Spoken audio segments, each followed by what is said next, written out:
Hello everyone, welcome back to our YouTube channel.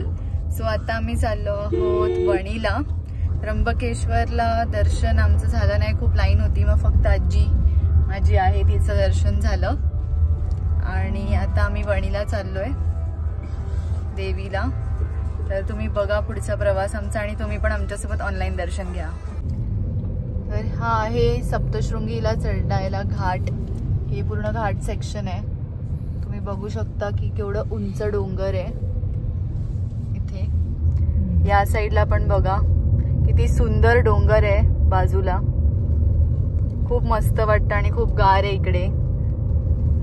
एवढं ऊन असून पण थंडी लागते.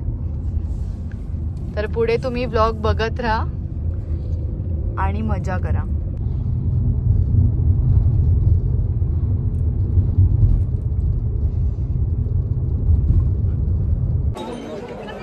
आता आम्ही पोहोचलोय सप्तशृंगीला. तुम्ही इथे बघत असाल गडावर जायला रोपवेची व्यवस्था आहे. मस्त व्यवस्था आहे. पण आज लॉंग वीकेंड असल्यामुळे आम्हाला थोडी गर्दी मिळते सगळीकडेच. तर रोपवेला पण एवढी गर्दी आहे. पण क्लायमेट फार सुंदर आहे आणि इथूनच तुम्हाला मी देवीचं ऑनलाईन दर्शन देते. तर सगळ्यांनी देवीचं दर्शन घ्या. वर गेल्यावर पण मी अजून व्हिडिओ काढून तुम्हाला वरचा पण व्ह्यू दाखवणार आहे. Till then keep watching this vlog till the end. तो सप्तशृंगीला जायला रोपवे आहे. जर कोणी सिनियर सिटीजन असेल आणि तुम्हाला चालायचा कंटाळा येत असेल तर तुम्ही या रोपवेनी जाऊ शकता.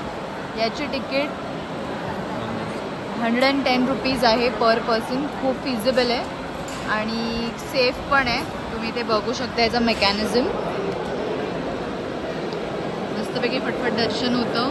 खास करून हे सिनियर सिटीजनसाठी खूपच चांगलं आहे. ही अशी सोय इथे व्यवस्थित केलेली एकदम.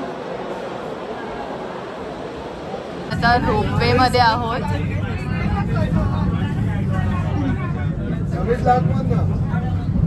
हा असा रोपवे आहे इकडे सप्तशृंगीचा. ब्युटिफुल असा व्ह्यू आहे इकडून.